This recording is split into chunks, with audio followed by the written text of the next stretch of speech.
¿Se considera usted un creyente colaborador? ¿Considera usted ser un creyente de clase mundial? ¿Qué es un creyente colaborador? ¿Cómo podemos juntos ser una iglesia que colabora? El título del estudio de esta noche es Iglesias Colaboradoras. Iglesias Colaboradoras. Ese es el título del estudio en doctrina bautista. Los bautistas creemos en la importancia de que las iglesias, escúcheme bien, estoy usando el plural, iglesias trabajen juntas. ¿Cómo deben de trabajar las iglesias? Juntas, para de esa manera cumplir con la gran comisión. ¿Con qué debemos de cumplir juntos? Con la gran comisión. Vamos a Hechos capítulo 11, Hechos capítulo 11, y estaremos haciendo lectura de los versículos 19 al 24. Hechos capítulo 11, versículos 19 al 24. Una iglesia colaboradora se compone primero de creyentes en Jesucristo con denuedo para la predicación del Evangelio. Una iglesia colaboradora se compone primero de creyentes con denuedo para la predicación del Evangelio. En segundo, tenemos que una iglesia colaboradora se compone de creyentes en Jesucristo llenos del poder de Dios. ¿Cómo están los creyentes? Llenos del poder de Dios. Y en tercer lugar, tenemos que una iglesia colaboradora se compone de creyentes que respaldan el trabajo de iniciar iglesias. Los creyentes respaldan el trabajo de iniciar iglesias. Hacemos lectura en los versículos 19 y 20. Estamos en Hechos capítulo 11, Hechos capítulo 11, versículos 19 y 20, leo de la palabra de Dios. Mientras tanto, los creyentes que fueron dispersados durante la persecución que hubo después de la muerte de Esteban, viajaron tan lejos como Fenicia, Chipre y Antioquía de Siria. Predicaban la palabra de Dios, pero solo a judíos. Sin embargo, algunos de los creyentes que fueron a Antioquía desde Chipre y Cirene les comenzaron a predicar a los gentiles acerca del Señor Jesús. Una iglesia que colabora, que está comprometida con llevar adelante la gran comisión, está compuesta de creyentes con el denuedo para la predicación del Evangelio. Estos creyentes son hombres y mujeres de todas las edades con el poder, y cuando hablamos de poder hablamos de el deseo para predicar el mensaje de las buenas nuevas de Jesucristo. Estos hombres y estas mujeres de todas las edades no solamente tienen el poder, el deseo para compartir el mensaje, también tienen la autoridad tienen la autoridad porque son creyentes en Jesucristo. A todo creyente en Jesucristo se le ha delegado la autoridad, se le ha dado el privilegio, se le ha otorgado esa bendición de ser un portador del mensaje de las buenas nuevas de Cristo. Estos hombres y estas mujeres no solamente disfrutan del poder y de la autoridad para proclamar el mensaje de las buenas nuevas, también tienen la libertad para anunciar a Cristo. ¿Qué tienen? La libertad. Esto es una realidad en cada uno de nosotros, los creyentes en Cristo en el siglo XXI. Desde los más pequeños hasta los más grandes, hoy en día disfrutamos del poder, disfrutamos de la autoridad y de la libertad para proclamar el mensaje de las buenas nuevas. El apóstol Pablo dijo en Romanos 1:16, no me avergüenzo de la buena noticia acerca de Cristo. Este asunto de hombres y mujeres con el poder, la autoridad y la libertad para proclamar el mensaje del Evangelio de Jesucristo nos lleva a concluir de que es necesario que las iglesias estén compuestas, estén conformadas de una membresía de hombres y mujeres creyentes en Jesucristo que carezcan de vergüenza. ¿De qué deben de carecer? De vergüenza. No que sean sinvergüenzas, sino que carezcan de esa timidez, de sentirse cohibidos para compartir con las personas el mensaje de las buenas nuevas. Nosotros tenemos, mis queridos hermanos y hermanas, que detenernos a meditar en relación a lo que estamos leyendo en los versículos 19 y 20. A pesar del contratiempo, a pesar de las dificultades, este contratiempo y estas dificultades tienen un nombre: persecución. A pesar de la persecución, estos hombres y estas mujeres creyentes en Cristo no se sienten intimidados para compartir el mensaje de las buenas noticias de salvación a través de la obra de Jesús en la cruz del Calvario. ¿Cuál sería nuestra reacción al enfrentar una persecución? ¿Cuántos de nosotros con valentía anunciaríamos el mensaje de las buenas nuevas de Cristo?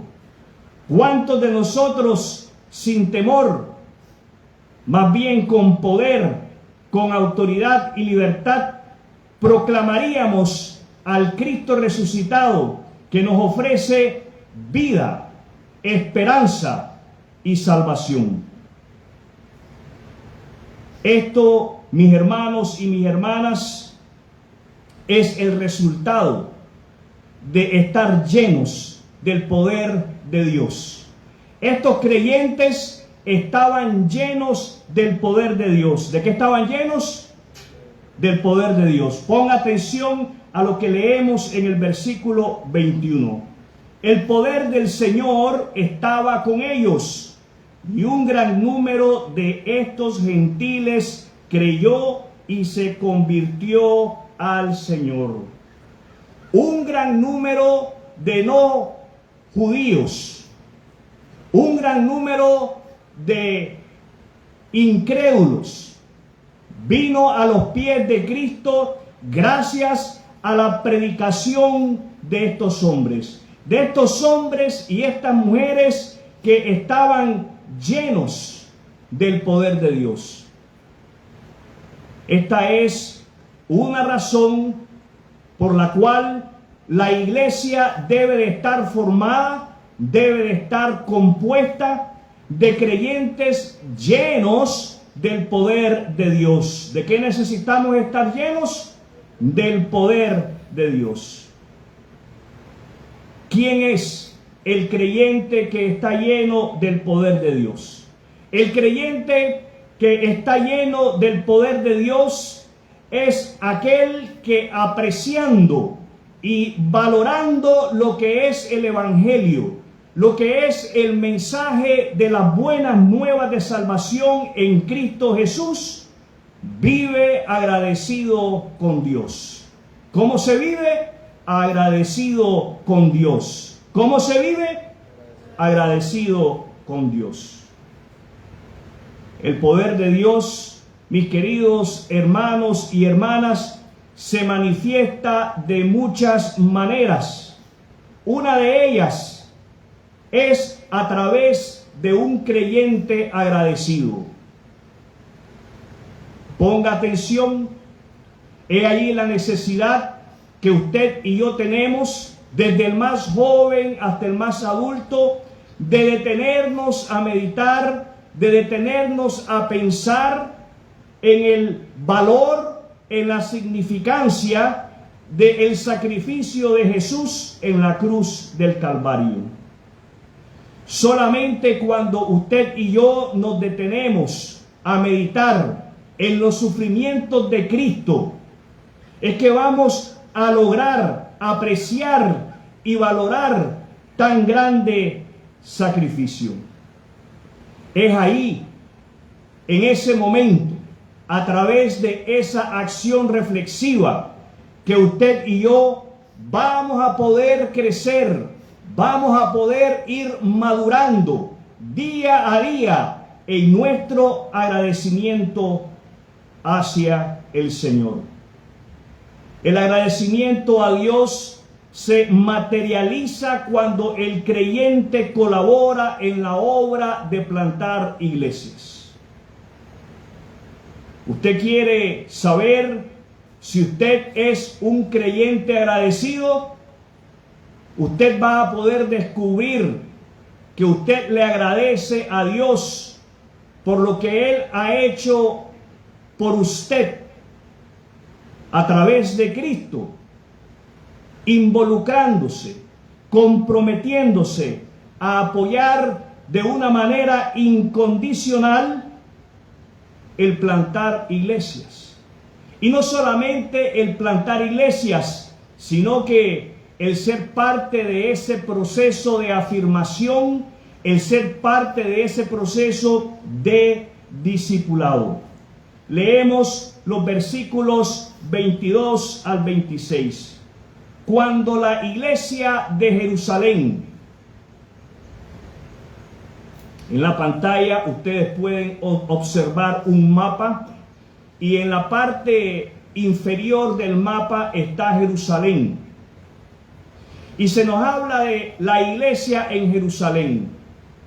Nosotros tenemos, mis hermanos y mis hermanas, que al escuchar la palabra iglesia, desasociarla de los líderes o guías espirituales de esa asamblea local. Tenemos que desasociar la palabra iglesia con los pastores de la iglesia local. Y tenemos que asociar la palabra iglesia con cada integrante del cuerpo de Cristo. ¿Con qué vamos a relacionar la palabra iglesia? Con cada integrante del cuerpo de Cristo. Cuando la iglesia de Jerusalén, cada creyente en Jerusalén, cada creyente que formaba parte de aquel cuerpo local, se enteró de lo que había pasado, enviaron a Bernabé a Antioquía. Cuando él llegó y vio las pruebas de la bendición de Dios, se llenó de alegría y alentó a los creyentes a que permanecieran fieles al Señor. Bernabé era un hombre bueno, lleno del Espíritu Santo y firme en la fe, y mucha gente llegó al Señor. Después Bernabé siguió hasta Tarso para buscar a Saulo. Cuando lo encontró, lo llevó de regreso a Antioquía. Los dos se quedaron allí con la iglesia durante todo un año, enseñando a grandes multitudes.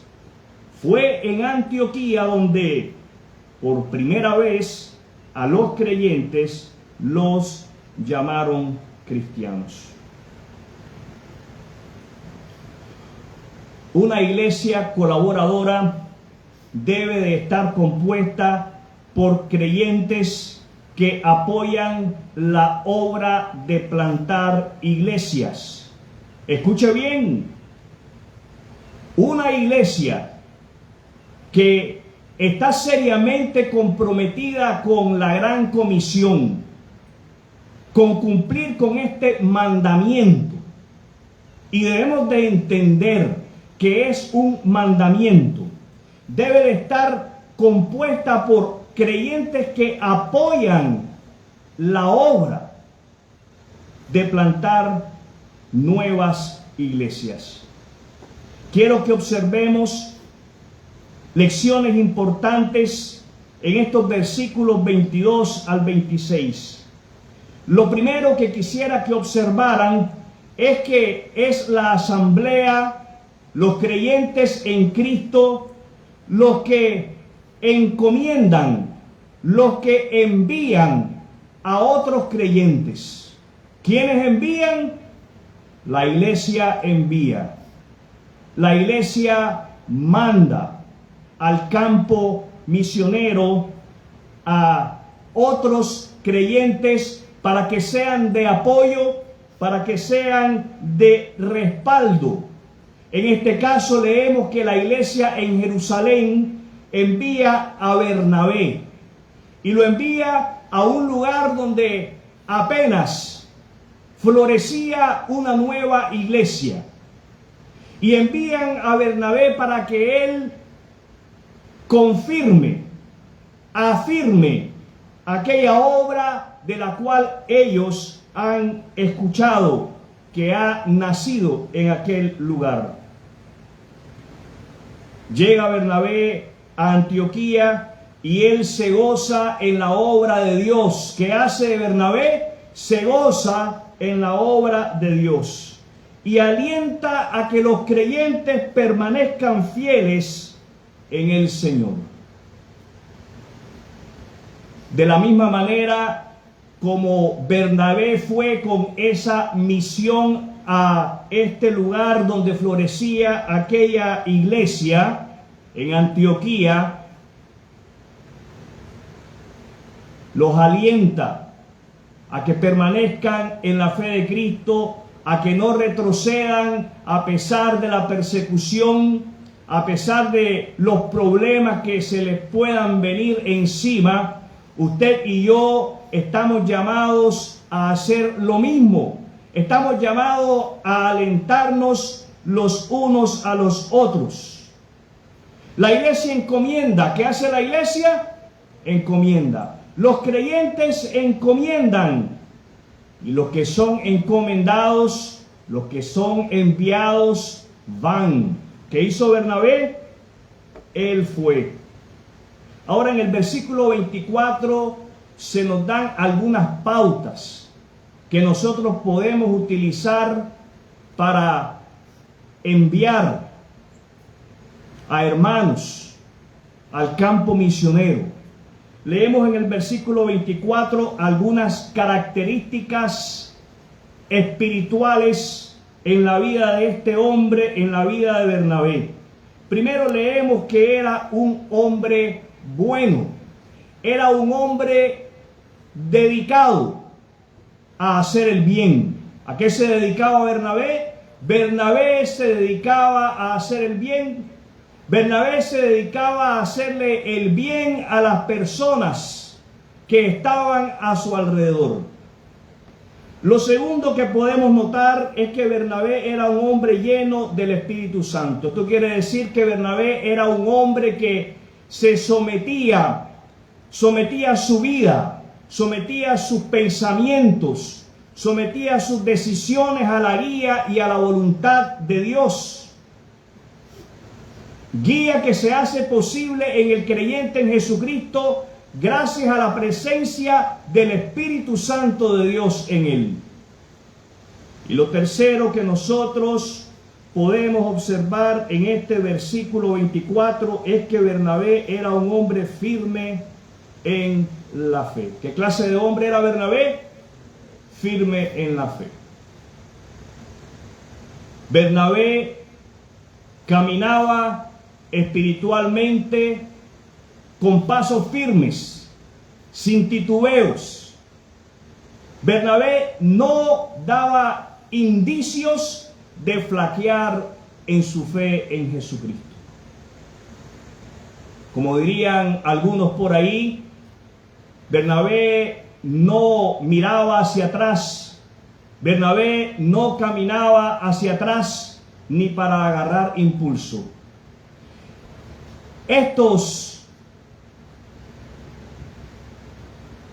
Estas características que nosotros leemos en relación a Bernabé son características que debemos nosotros de estar procurando. ¿Qué debemos de estar haciendo? Procurando. Sí, usted y yo podemos procurar estas características. Usted y yo podemos buscar estas características. Lo primero que tenemos que hacer es pedirle al Señor que nos ayude en nuestro caminar como hijos suyos. Tenemos que pedirle al Señor que nos permita ser hombres y mujeres de fe comprometidos a hacer el bien. Primero, en nuestros hogares, hacerle el bien a nuestras parejas.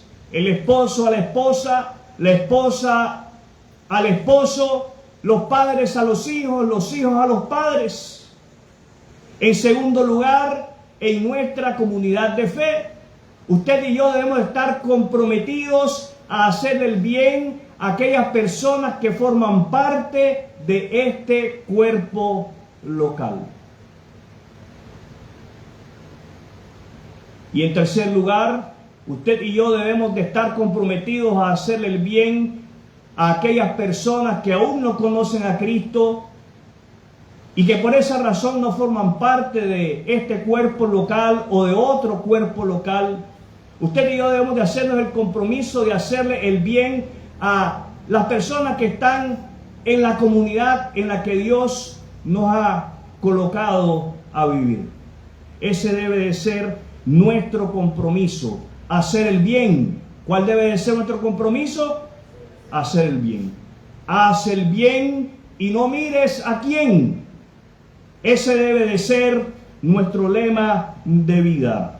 Hacerle el bien a las personas de la misma manera como Dios nos ha hecho el bien a través de su Hijo Jesucristo.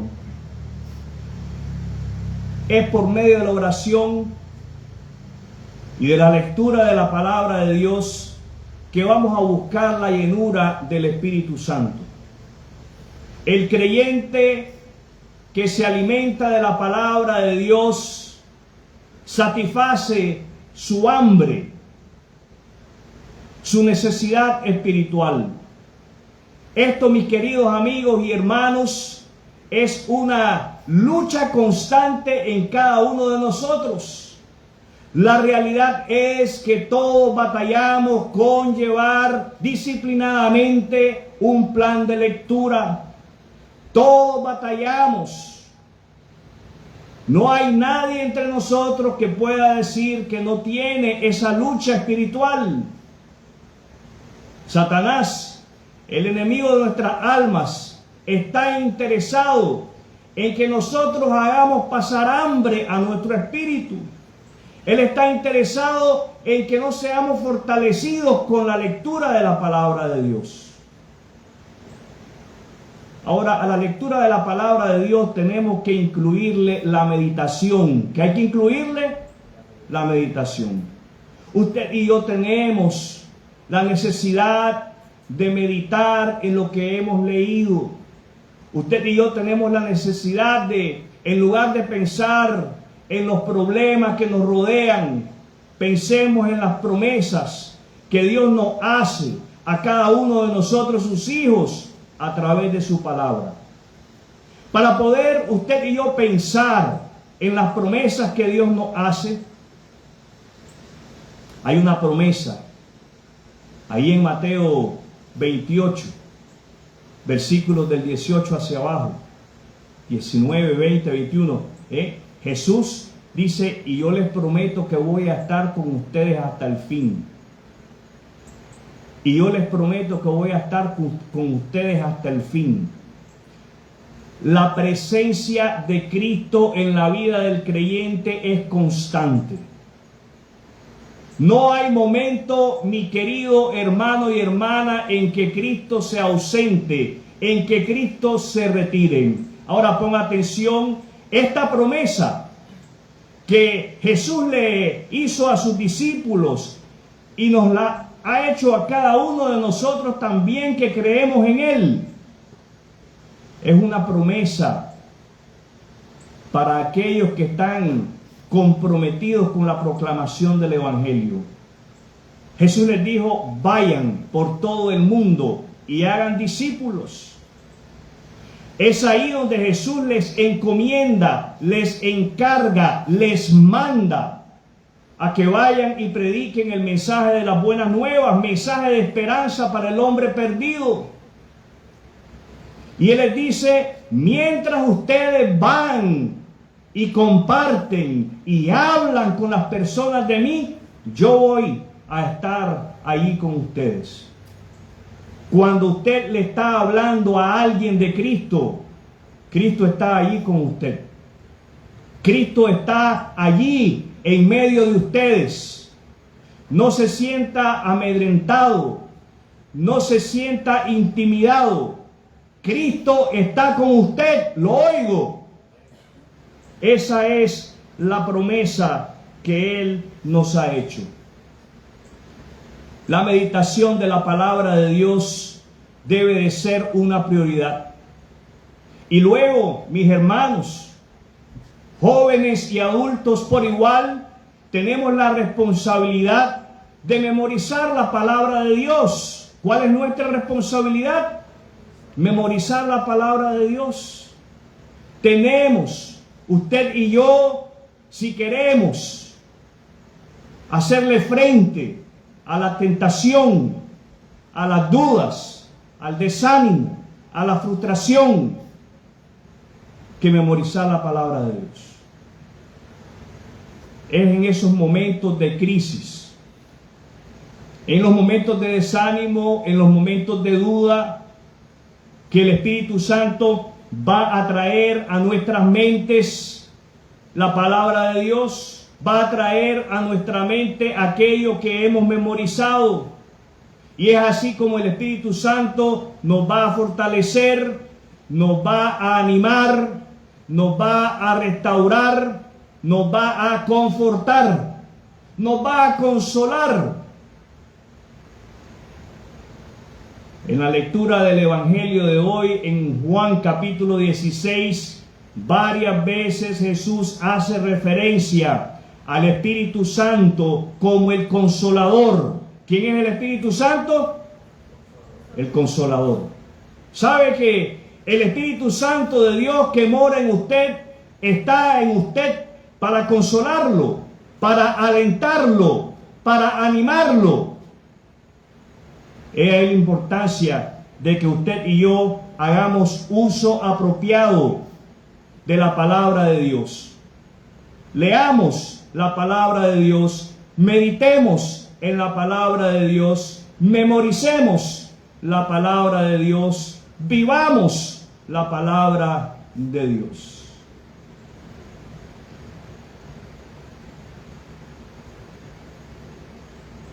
Esto, mis hermanos, nos va a llevar a ser constantes en la vida cristiana, de la misma manera como Bernabé lo fue, firme en la fe, firme en la fe.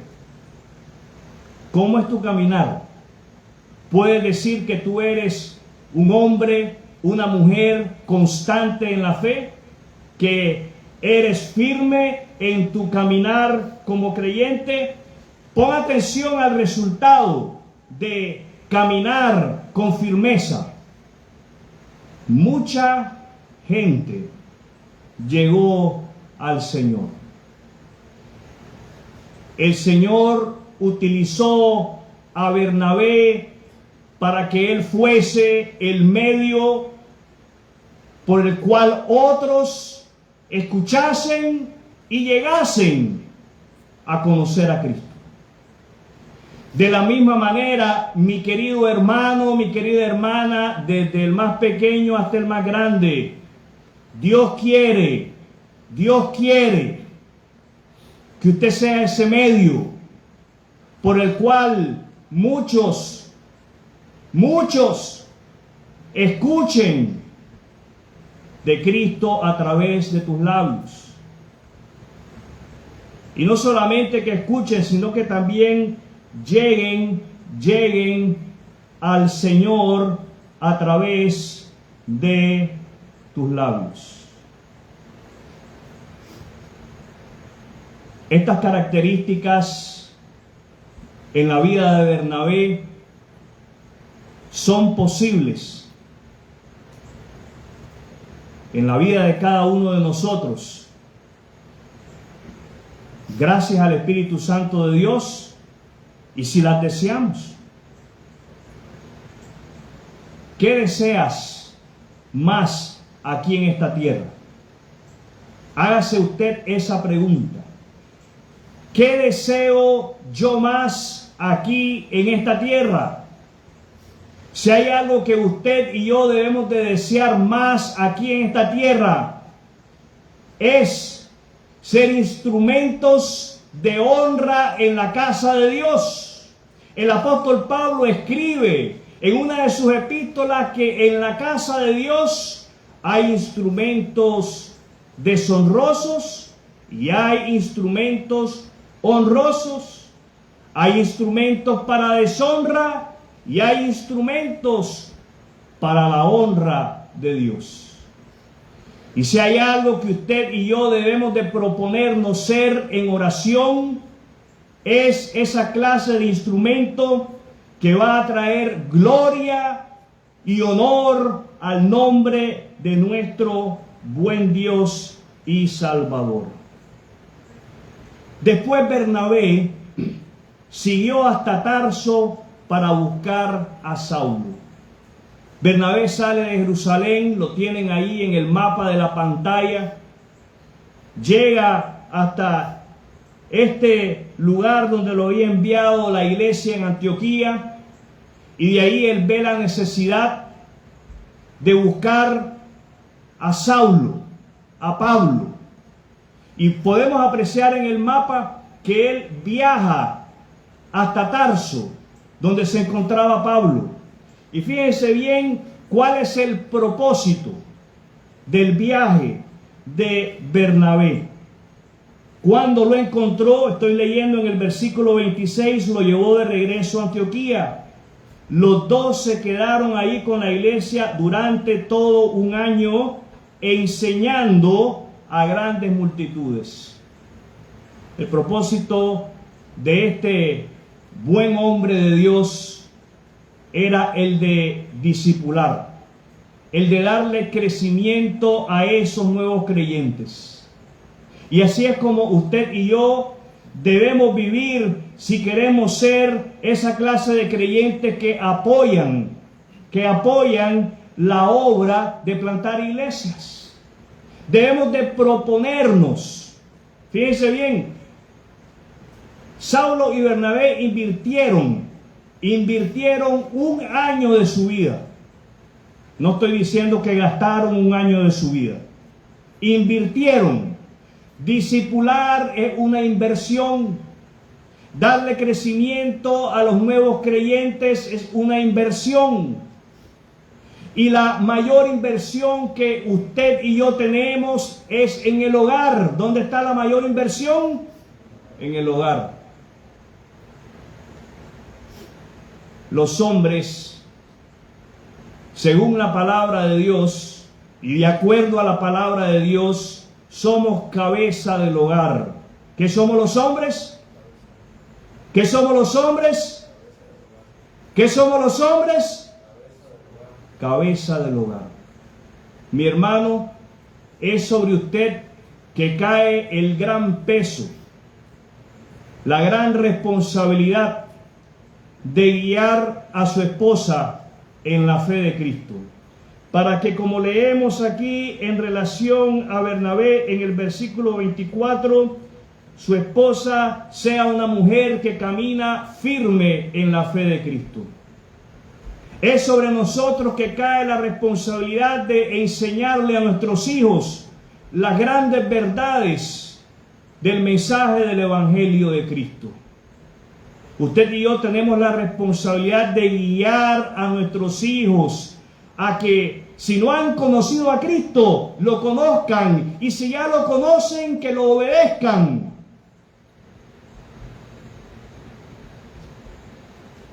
Bernabé y Saulo estuvieron un año aquí en Antioquía. Usted y yo tenemos más tiempo, gracias a Dios y para la gloria de Dios, para invertir en la vida de nuestras esposas y de nuestros hijos. Escuchen, jovencitos, escuchen aquellas cosas que vuestros padres os enseñen. Es importante que ustedes las lleven a sus escuelas y las compartan con sus compañeritos de estudio que tal vez, lamentablemente, no tengan la misma oportunidad, la misma bendición de tener padres cristianos. Y lo más cerca que ellos tienen para llegar a conocer a Cristo es a ustedes. Es ahí la razón por la cual todo joven debe de tomar con seriedad, como creyente en Cristo, la responsabilidad de colaborar con el movimiento de plantar iglesia, con el movimiento de esparcir el mensaje de las buenas nuevas de salvación. Los dos se quedaron allí con la iglesia durante todo un año enseñando. Circule o subraye en su Biblia esta palabra. Esta palabra debe de hablarle a usted fuertemente al corazón como creyente en Cristo. Enseñar es nuestra responsabilidad. Enseñar, fíjese bien, yo le decía hace un momento a usted que si nosotros nos detenemos a pensar detenidamente en los sufrimientos de Cristo, vamos a ser motivados, vamos a ser movidos. Es así como usted y yo debemos de vivir la vida cristiana, motivados. ¿Cómo debemos de vivir? Motivados. Y una de las cosas que nos va a llevar a pensar en los sufrimientos de Cristo es a estar motivados a enseñar, estar motivados a darle crecimiento en la fe a otros. Esto no es asunto de solo invitar que vengan a las reuniones con usted. No es asunto nada más de hablarles de Cristo y dejarlos colgando ahí, que crezcan solos, como los animalitos en el campo. No. Hay que de la misma manera como Saulo y Bernabé, invertir tiempo. Y es allí leemos en el versículo 26 que se les llama en Antioquía por primera vez a los seguidores de Cristo cristianos. Cristianos porque emulaban a Cristo, imitaban a Cristo, vivían como Cristo.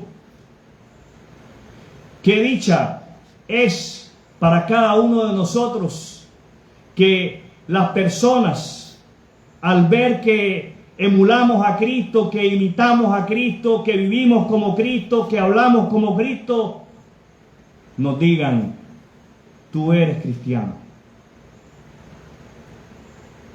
Jovencito, adulto, que en la escuela, que en el centro de trabajo se le diga: tú eres cristiano. Creo que esa es la mejor dicha Creo que eso debe de traer gozo a nuestros corazones. Eres parte de ese grupo de creyentes que predican el Evangelio con pasión. Eres parte de ese grupo de creyentes que predican el Evangelio lleno del poder de Dios.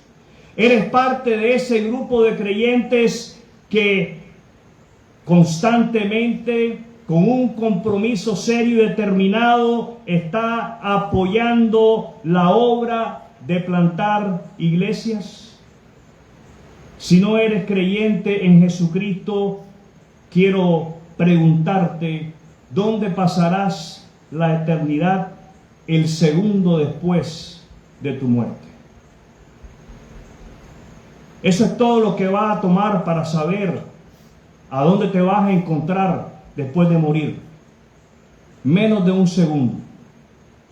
En menos de un segundo vas a despertar a la realidad de estar con Dios por toda una eternidad o de estar separado de Dios por toda una eternidad. El deseo de Dios es que cada uno de los seres humanos pasen una eternidad con Él. Para ello, quiero animarte a que te detengas a meditar sobre el significado, sobre el propósito del nacimiento, la muerte y la resurrección de Jesucristo. Pídele a Dios que te dé un corazón arrepentido, para que de esa manera, al volverte a Él, lo hagas a través de la fe en Jesucristo. Esa es la única manera, mis queridos amigos, como el hombre puede estar seguro de que estará con Dios por toda una eternidad, confiando, creyendo en la obra de Jesús en la cruz del Calvario. Y a nosotros los creyentes, ello debe de llevarnos a estar motivados, invitando, compartiendo, discipulando y aportando, colaborando en la proclamación del reino de Cristo. Quiero invitarle a que en este momento usted incline su rostro, cierre sus ojos. Vamos a tener un momento de oración.